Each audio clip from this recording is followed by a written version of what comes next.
नमस्कार, आप सुन रहे हैं बूंदे पॉडकास्ट। मैं हूं आपके साथ आपकी दोस्त गीतांजलि। बोले तो गीत के नाम से जानते हैं आप मुझे, और आज एक बार फिर से हाजिर हूं लेकर श्रृंखला पहचान।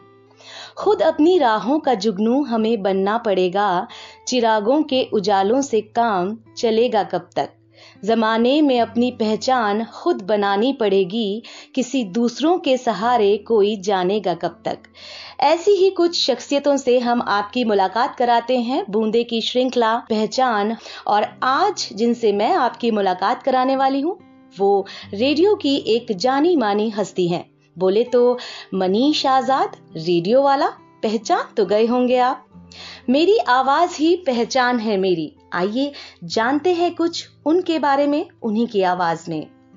नमस्कार मनीष जी, बूंदे की पॉडकास्ट सर्विस में आपका बहुत बहुत स्वागत है। बहुत बहुत धन्यवाद और बहुत शुक्रिया आपका कि मुझे आपने इस लायक समझा कि मैं अपनी बात आपके इस पॉडकास्ट के माध्यम से कुछ कह पाऊं। और जिस तरह से आपने कहा कि पहचान वाली बात है, ऐसी कोई बात नहीं है, लेकिन हाँ कि जब मुझे खुद ऐसा लगता है कि जब माँ बाप ने जब जन्म दिया था तो नाम मनीष ही रखा था, और दादाजी आज़ाद हिंद फौज में रहे तो नाम पिताजी ने सरनेम में से आज़ाद रख लिया। हाँ, रेडियो की दुनिया में काम करने की वजह से लोगों ने इतना प्यार दिया, इतना मान, इतना सम्मान दिया कि लोग मुझे रेडियो वाला के नाम से जानने लगे। और मतलब जब भी कहीं जाना होता है, किसी स्कूल में, किसी कॉलेज में, किसी फंक्शन में, तो लोग इसी बात से संबोधन करते हैं कि भाई अच्छा वो आ गया मनीष हमारे पास जो रेडियो पर काम करता है, वो जो रेडियो पर बोलता है। तो रेडियो वाला के नाम से ऐसे हो गया। और आज आपने मुझे याद किया, इसके लिए बहुत बहुत धन्यवाद आपका, बहुत शुक्रिया। मनीष जी, जैसे कि हमारा कार्यक्रम पहचान हमें उन लोगों से मिलाता है जिन्होंने अपनी पहचान स्वयं अपने बलबूते पर बनाई है, और आज आपकी फैन फॉलोइंग देखकर हमें भी कुछ ऐसा ही लगता है। कुछ बताइए कि ये जो सफर आपने शुरू किया, ये कब, कहां और कैसे शुरू हुआ? गीतांजलि, मैं यहाँ बात रेडियो की नहीं करूंगा, बात करूंगा कि किसी भी फील्ड की आप बात करें, बिना मेहनत के आपको कुछ नहीं मिल सकता जी। और मेहनत एक ऐसा ही एकमात्र सिर्फ और एक ही चीज है कि बिना मेहनत आपको कुछ मिलेगा नहीं, तो मेहनत ही करनी पड़ेगी। और मेहनत करने के लिए आपको यहाँ आना पड़ेगा। आज रेडियो करते करते मुझे तकरीबन, अगर मैं देखता हूं तो आज 24-25 साल हो चुके हैं। और मेरा सफर 2000 में जब शुरू हुआ था, और रेडियो से पहले हमारे इधर आकाशवाणी में युवाणी एक चैनल हुआ करता था। युवाणी चैनल पे प्रोग्राम आया करता था, महफिल एक प्रोग्राम हुआ करता था। महफिल के बाद मन भावन, दिनचर्या, आपकी बात, तो बहुत सारे ऐसे कार्यक्रम थे जो करते करते करते यहाँ पहुंचे। और मुझे आज भी याद है कि जब मैं रेनबो में मेरा सिलेक्शंस की बात हो रही थी तो मुझे लगता था कि बहुत सारे लोग हैं, दोस्तों में कहते हैं कि आपकी आवाज बड़ी अच्छी है यार मनीष, आपको रेडियो पर जाना चाहिए। कुछ लोग कहते हैं यार मनीष तुझे सिंगर बनना चाहिए। अब इस बात को प्रूव करने के लिए एक साधन ये है कि या तो आप रेडियो पर जाएंगे तो आपको पता लग जाएगा रेडियो वाला आपको, सामने वाला वो आपकी आवाज को लेना चाहता है या नहीं चाहता है। मुझे लगता था कि सब लोग ऐसे बोलते हैं तो इसको प्रूव करते हैं। अब दो बातें, या तो वो दोस्त आपके झूठ बोल रहे हैं या आपको मजाक उड़ा रहे हैं, या दूसरी बात वो सच कह रहे हैं। अब इनको सच करने के लिए कि मैंने रेनबो का मैंने यहाँ पर सिलेक्शन कर दिया। हालांकि उससे पहले मैंने 2.5 साल लगातार यहाँ पर डीटीएच चैनल पर मैंने काम किया, उससे पहले युवाणी चैनल पर मैंने लगातार काम किया, तो एक अनाउंसर के तौर पर काम हो रहा था। लेकिन एक बिंग रेडियो जॉकी में जब उस चैनल को सुनता था कि मुझे लगता था कि यार इस चैनल पर ये लोग जो बोलते हैं, ऐसा क्या है ये जो लोग बोलते हैं और मैं नहीं बोल सकता। मैं घर पे बड़ी प्रैक्टिस किया करता था, मुझे लगता था कि हाँ मैं बोल सकता हूँ। लेकिन जब मैंने ऑडिशन दिया तो, और ऑडिशन में चारों खाने चित हो गया और मुझे बाहर कर दिया और उन्होंने कहा कि आप फेल हैं।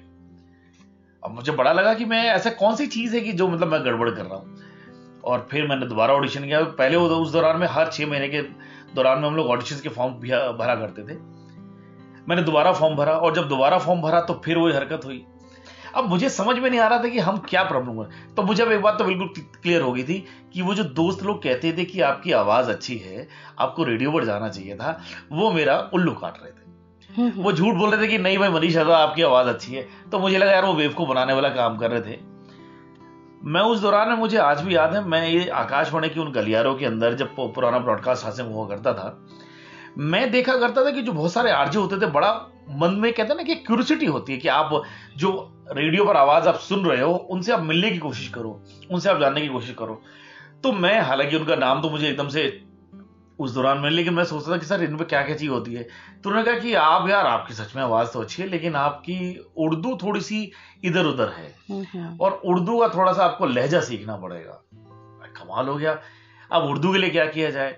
अब मुझे अच्छी तरह से याद है, जब मैंने फॉर्म भरा था, फॉर्म भरने के पीछे जो अंदर से आवाज, जो 2-3 लोग ऑडिशंस करने के लिए बैठे थे, जब वो जा रहे थे और उन्होंने मुझे बहुत अच्छे से, मेरे को सामने से, मैं ऐसे नमस्कार किया उनको, मैंने बोला कि जी ऐसा ऐसा है सर। हालांकि वो जो अधिकारी लोग थे वो कहते हैं कि आकाशवाणी एक वो मंदिर है, एक आकाशवाणी वो इंस्टीट्यूशन है जहां पर बड़े बड़े तुर्रम खां लोग जो आते हैं ना, इतना 5 सेकंड का जो सफर है ना, वो इतना लंबा सफर लोगों को लगता है कि वो 5 सेकंड लगते हैं कि आप अंदर हैं या बाहर हैं। बिल्कुल। और जब वो 2-3 लोग वहां पर इकट्ठे थे और मैं उनके सामने ऐसे हाथ जोड़कर खड़ा हुआ था और हाथ बांधे हुए उन्होंने मुझे कहा कि नहीं, उन सब लोगों ने जब कहा कि नहीं बेटा आपकी आवाज तो अच्छी है और आप थोड़ी सी और कोशिश कीजिए, अब मेरे मन में एक बात ये तय हो गई कि हाँ आवाज अच्छी है लेकिन अब कोशिश कीजिए। अब कोशिश क्या करनी है ये कोई नहीं बता रहा था, मेहनत करनी है। अब क्या करें, मैंने कहा भाई हिंदी अच्छी खासी आती है, अंग्रेजी अच्छी खासी आती है, तो उन्होंने कहा थोड़ा सा उर्दू पर आप काम कीजिए, हिंदी की जो गिनतियां हैं उन पर काम कीजिए आप। तो फिर आप यकीन मानेंगे कि मैं उस दौरान में मस्जिद यानी कि मदरसा में जाकर मैं उर्दू वाले छोटे छोटे बच्चों के बीच में बैठकर मैंने उर्दू का वहां पर लहजा सीखा है। और क्योंकि जब छोटे छोटे बच्चे होते थे मैं उनके सामने बड़ा बच्चा बैठता था और जो मेरा दोस्त था उसके थ्रू मैं वहां पर गया था। लेकिन हाँ कि उस 2-3 महीने लगातार मुझे प्रैक्टिस करने के बाद जो एक मेरे अंदर जो खुद इंप्रूवमेंट आया, जो मुझे लगा कि हाँ मैं ये शब्द गलत बोलता था, और फिर उसके बाद और जब वो ऑडिशंस हुआ तो वो क्लियर हुआ, तो मुझे लगा कि हाँ वो कहाँ पूरा यकीन हो गया आपको कि हाँ अब वो ठीक रहा। तो उसके बाद जो कार्यक्रम हुआ करते थे हमारे, तो सबसे पहले जो कार्यक्रम होता थीम ट्रैक हुआ करता था, एक थीम ट्रैक मैंने किया, वो लगातार कुछ 1 साल 1.5 साल के आसपास किया। फिर उसके बाद मुझे रात के शोज में शिफ्ट कर दिया गया। रात में शोज आता था 0 आवर शो, मतलब मुझे खुद नहीं पता था कि वो शो मुझे कहां से कहां ले जाएगा। और उस दौरान में मेरे पास आज भी अगर कोई रेडियो की चीज होती है तो मेरे पास, जैसे रेडियो की मैं स्क्रिप्ट बड़ी तैयार करता हूं, मैं आज भी जब रेडियो लोगों को पढ़ाता भी हूं तो मैं उनको बताता हूं अगर किसी चीज से आपको प्यार है तो आपको उसको सहज कर रखना चाहिए। मेरे पास आज तक के मेरे 24 साल के इतिहास में अगर मैं रेडियो पर किसी कागज पे मैंने अगर आर भी लिखा हुआ है रेडियो वाला, वो मेरे पास आज भी संभाल के रखा हुआ है। बहुत बड़ी बात। और मैं आज भी मतलब अपनी स्क्रिप्ट उतनी ही शिद्दत के साथ तैयार करता हूं। मैं स्क्रिप्ट का मतलब ये नहीं कि आप बहुत अच्छे एक रेडियो जॉकी हैं, आपको सब कुछ आता है। मुझे ऐसा लगता है कि अगर आपके तरकश के अंदर तीर है ना तो आप कभी भी चला सकते हैं, भले ही आपको उसकी जरूरत ना पड़े, लेकिन आपके तीर हमेशा तैयार होने चाहिए। किस समय पर आपको कौन सा तीर चलाना है ये आपको ज्ञात होना चाहिए। किस समय पर आपको कौन सी बात किसके सामने रखनी है वो आपको तैयार होना चाहिए। बच्चों को अगर आपको पढ़ाना है तो उस समय कौन सा आपको शब्द है, उनको किस शब्दों पर आपको उनको ध्यान दिलवाना है, ऐसी कौन सी चीजें हैं। यही कारण है कि आज कई सारे कॉलेज हैं, यूनिवर्सिटीज हैं, बच्चे तो बच्चे ही हैं लेकिन उनके माँ बाप तक ये कहते हैं कि सर ये हमारी बात नहीं मानता, ये आपकी बात जरूर मान जाता है, तो प्लीज आप इसको गाइड कीजिएगा। बिल्कुल। तो कई सारे आज ऐसे कॉलेज हो गए लगातार, जो मुझे लगातार वो बुलाते रहते हैं कि आप हमारे इधर आके पढ़ाइए, क्योंकि मेरे पास पढ़ाने के लिए कोई ऐसी कोई किताब नहीं है, मेरे पास कोई ऐसे नोट्स नहीं है, तजुर्बा है आपके पास। जो मेरे पास है। मुझे लगता है कि मैंने जो गलतियां करी हैं मैं उनसे सीख के यहां तक पहुंच जाऊं, और मैं उन बच्चों को जो पढ़ाता हूं तो वही मेरा काम है। और बस चलते चलते ये सफर चलते चलते आज यहां पहुंच गया है। आज 24 साल का सफर हो गया है, अच्छा खासा सफर है। ईश्वर ने इतना प्यार दिया है, लोगों ने इतना प्यार दिया, मैं उसका बहुत धन्यवाद हमेशा करता हूं। बरकरार रहेगा मनीष जी, ये प्यार बरकरार रहेगा। और जैसे कि आपने शुरुआत में ही कहा कि कोई भी काम मेहनत से ही होती है, और जैसे कि आपने कहा मैं एक बार गिरा, दूसरी बार गिरा, तो तीसरी बार फिर मैंने मेहनत करी और मेहनत करके मैं उस ऊंचाई तक पहुंचा जो मैं चाहता था। और यही सब हमने और सबने, हमारे श्रोताओं ने भी यही सीखना है। अच्छा, हम जानना चाहेंगे कि आपके परिवार में कौन कौन है और उन्हें कैसा लगता है ये देखकर कि उनके परिवार का एक सदस्य जिसे सारी दुनिया जानती है रेडियो जॉकी के नाम से, या कहें मनीष आजाद रेडियो वाला के नाम से, तो आपको कैसा महसूस होता है जब वो आपसे ये बात करते हैं या मेरे परिवार में मेरी माताश्री हैं और पिताजी थे, उनका देहांत हो चुका है 2013 में। मेरी वाइफ हैं, 2 बच्चे हैं। एक समय ऐसा था कि मेरे घर के अंदर बर्तन कम हैं और अवार्ड्स ज्यादा हैं, और आज भी जो कई सारे लोग हैं और मेरे घर में ड्राइंग रूम के अंदर देखते हैं तो जो लोग मुझसे मिलने के लिए आते हैं वो मेरे ड्राइंग रूम में एक बार आकर मेरे साथ वो फोटो जरूर खिंचवाना चाहते हैं, क्योंकि मेरे ड्राइंग रूम के पीछे सारे मेरे जितने भी इंटरव्यूज हैं वो सब लगे पड़े हैं। तो वो जब मैं शोज किया करता था, वर्ल्ड जो मेरा जो जिसके कारण मुझे वर्ल्ड बुक ऑफ रिकॉर्ड में मेरा नाम आया, और फेसबुक ने डिक्लेयर किया ये वाली बात, वर्ल्ड बुक ऑफ रिकॉर्ड ने ये वाली बात कही कि आप वर्ल्ड के अंदर अकेले ऐसे आरजे हैं जिसका नाम वर्ल्ड बुक ऑफ रिकॉर्ड के अंदर शामिल है। आज तक ये उपलब्धि जो है किसी रेडियो जॉकी को नहीं मिल पाई है। लेकिन आकाशवाणी होने के नाते, और आकाशवाणी को मैं अपना मंदिर मानता हूं उसके नाते, और मुझे ऐसा लगता है कि ये उपलब्धि हासिल करना मेरे लिए बहुत बड़ी बात थी। और 19 दिसंबर का वो दिन था, 2020 की वो तारीख, जब वो वर्ल्ड बुक ऑफ रिकॉर्ड से जब मुझे सम्मानित किया गया था, तो वो अवार्ड मैंने अपने हाथ में ना लेकर वो मैंने अपनी माताश्री के हाथ में दिया था।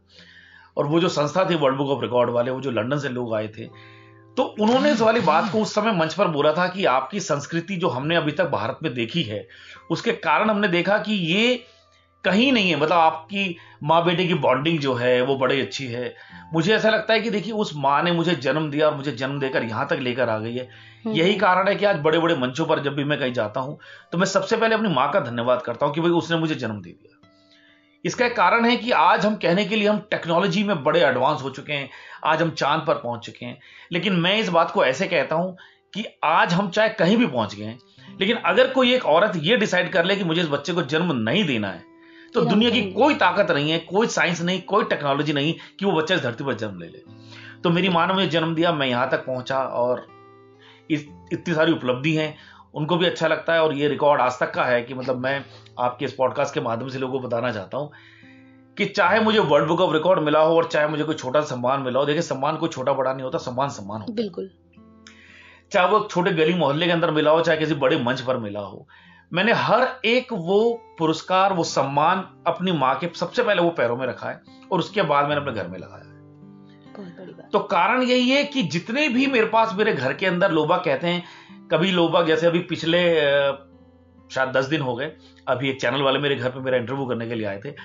वो जब कैमरा मैन वो अंदर घुसा था, उसने घुसते वक्त एक ही बात बोली थी, मुझे ऐसा लग रहा है सर मैं किसी फिल्म फेयर वाले घर के अंदर आ चुका हूं, और जहां शुरुआत ही जो है यहाँ पर सारे हमने भी पुरस्कार कई बार पड़े हैं। फेसबुक पे आपके जो शोज वगैरह आप करते हो देखा है, तो आगे पूरी दीवार आपकी जो है वो आपके अवार्ड्स के साथ अब तो मेरे घर में, खैर अब तो मेरी बेटी मेरा मजाक बढ़ाने लगी है कि क्या डैडी अब रोजाना ये पुरस्कार क्योंकि अब बेटी इकट्ठा कर रही होगी ना, तो उसको भी एक वॉल चाहिए, उसको भी ऐसे लगता है वो। बिल्कुल। अभी मेरा अगला सवाल यही था कि आपके जीवन का मोटिवेशन क्या है, तो वो आपने जवाब दे ही दिया कि आपकी माता जी हैं, और सभी की माँ जो है वो मोटिवेशन ही होती है, हमें प्रेरणा ही देती हैं आगे बढ़ने के लिए। तो उस सवाल से हटकर मैं एक और बात कहना चाहूंगी कि हमने सुना है कि आप गाते भी बहुत अच्छा हैं, और नहीं, बहुत बार सुना भी है। बात तो नहीं, ऐसा कुछ नहीं है गीतांजलि, मैं सही बताऊं गाने का तो कुछ नहीं है। लेकिन जो आपने मोटिवेशन वाली बात करी है, मैं एक बात थोड़ी सी पर्सनल लेवल पर आपको बताना चाहता हूं। मेरे पिताजी के जाने के बाद 2013 में मेरे पिताजी का जब देहांत हुआ था, मैंने खुद महसूस किया कि उसके बाद मेरी माँ मेरे बहुत क्लोज आ चुकी है। जो बातें शायद वो मेरे पिताजी से किया करती थी, वो बातें मुझसे करती है। और टचवुड मेरी माँ का मेरे साथ, वो कहते हैं कि मॉम्स बॉय है, तो सच में मैं मॉम्स बॉय हूं, और उनके साथ मेरा एक ऐसी बॉन्डिंग है। तो लगातार उनके साथ जब भी मेरी बात होती है, वो एक बात मुझे हमेशा कहती है कि बेटा इस धरती पर आए तो हो, लेकिन लोगों के दिलों में रहना एक बहुत बड़ी बात है। समाज के लिए कुछ करते रहो। मुझे ऐसा लगता है कि आज मेरे पास जो ज्ञान है, और यही कारण है कि मैं अब लगभग मतलब कई सारे उसमें देखता जा रहा हूं कि मतलब आज मैं तकरीबन कितने सारे स्कूल्स में, कितने सारे कॉलेज में जाता हूं। मैं अपने आप को देखता हूं, मैं 12,000 से ज्यादा बच्चों को फ्री में पढ़ा चुका हूं, जहां मैं उन बच्चों को सिर्फ इसीलिए प्रेरित करता हूं कि एक ऐसा भी माध्यम है, एक ऐसी भी इंडस्ट्री है जहां पर आप आकर इस इंडस्ट्री में अपना नाम कमा सकते हैं। यही कारण है कि लगभग 183 ऐसे स्कूल्स हैं जहां पर मैं जाकर इन 12,000 बच्चों को पढ़ा चुका हूं, फ्री ऑफ कॉस्ट में पढ़ा चुका हूं, और ताकि वो इस इंडस्ट्री में आए।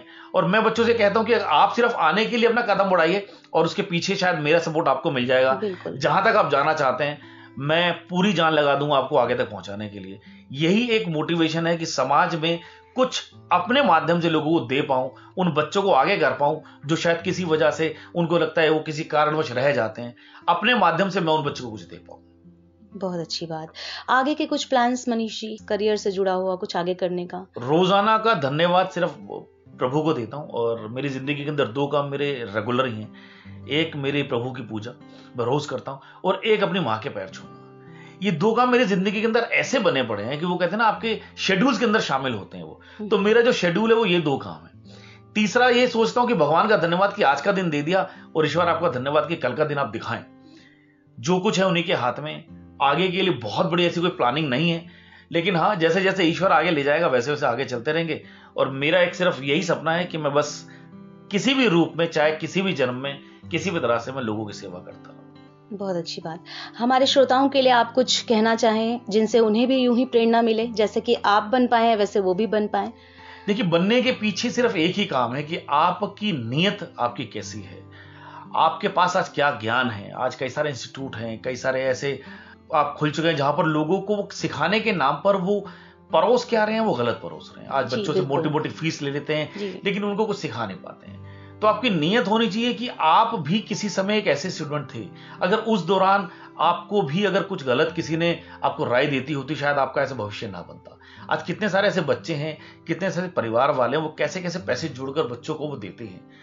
उस दौरान उन बच्चों को सही शिक्षा मिलनी चाहिए, उस दौरान उन बच्चों को वो एक नया रास्ता मिलना चाहिए जहां वो जा पाए और जाने के बाद अपना भविष्य बना पाए। क्योंकि आने वाला जो समय है, देखिए मैं कहता हूं मेरी उम्र आधी से ज्यादा निकल चुकी है और शायद कुछ साल और इस धरती पर होंगे, लेकिन जो एक आने वाली जनरेशन है उनके हाथों में इस देश की बागडोर बहुत सारी है। बिल्कुल। इस देश को आगे ले जाने के लिए उन बच्चों के पास बहुत एक नया काम हो सकता होगा। शायद इस इंडस्ट्री के माध्यम से, अब पॉडकास्ट है, डिजिटल रेडियो आ चुका है, तो बहुत बड़े प्लेटफॉर्म्स हैं। अपना भविष्य बनाएं, नीयत साफ रखें, लोगों की सेवा करें, माँ बाप के संस्कारों का ध्यान रखें और लोगों को ऐसे आगे बढ़ाते रहें। बिल्कुल, हमारे कार्यक्रम का मकसद ही यही है मनीष जी कि हम उन लोगों को अपने श्रोताओं के सामने लाएं जिन्होंने अपनी इस जीवन में पहचान बनाई है और जो कुछ करना चाहते हैं लाइफ में, वो आपसे या और भी लोगों से सुनकर ये सीख सकें कि हमें भी जिंदगी में कुछ करने के लिए क्या करना है। सिर्फ मेहनत और डेडिकेशन। बहुत बहुत धन्यवाद मनीष जी। जाते जाते सिर्फ इतना ही कहना चाहूंगी कि कुछ गुनगुना दें आप हमारे श्रोताओं के लिए, क्योंकि हमने बहुत सुना है आपको रेडियो पर भी गाते हुए, गाना बजता है और आप गा रहे होते हैं, तो कुछ हमारे श्रोताओं के लिए आप यहाँ पर गुनगुना दें तो हमें अच्छा लगेगा। गाना चल रहा था और हालांकि देखिए बहुत सारे ऐसे गीतकार आए हैं, लेकिन हर गीतकार का अलग अलग एक फ्लेवर रहा है। बिल्कुल। ये वो गीतकार हैं जिन्हें हिंदी बिल्कुल नहीं आती है, और ये वो गीतकार हैं जिन्होंने हिंदी सीखी मुंबई में आकर। ये वो गीतकार हैं जिन्हें सिर्फ पंजाबी और उर्दू आती थी। इनका पहला गाना मैं कहता हूं डबल ट्रिपल 4 टाइम में इनका ऐसा वो सुपर हिट हुआ, जिस गाने ने रेखा की जिंदगी बदल दी। अब रेखा जी की जब जिंदगी बदल दी तो सोचिए कि कहां से कहां किसको क्या प्लेटफॉर्म मिलता है। तो वे गाना है, कान में झुमका, चाल में ठुमका, कमर पे चोटी लटके, हो गया दिल का पुरजा पुरजा, लगे 85 झटके, हो तेरा रंग है नशीला, अंग अंग है नशीला। सावन भादो फिल्म का एक गाना है। उम्मीद करता हूं आपको पसंद आएगा और आपने मुझे याद किया, इसके लिए आपका बहुत बहुत धन्यवाद मनीष जी। आशा है कि हमारे श्रोताओं को बहुत कुछ सीखने को मिलेगा हमारे आज के इस कार्यक्रम से। हमारे साथ थे मनीष आजाद, रेडियो जॉकी, और भी आपकी पहचान कराते रहेंगे हम ऐसे ही महान शख्सियतों से। बस हमारे साथ आप जुड़े रहिए, सुनते रहिए हमारा पॉडकास्ट बूंदे पॉडकास्ट। मैं थी आपके साथ गीतांजलि। फिर मिलेंगे, जल्दी ही मिलेंगे। नमस्कार।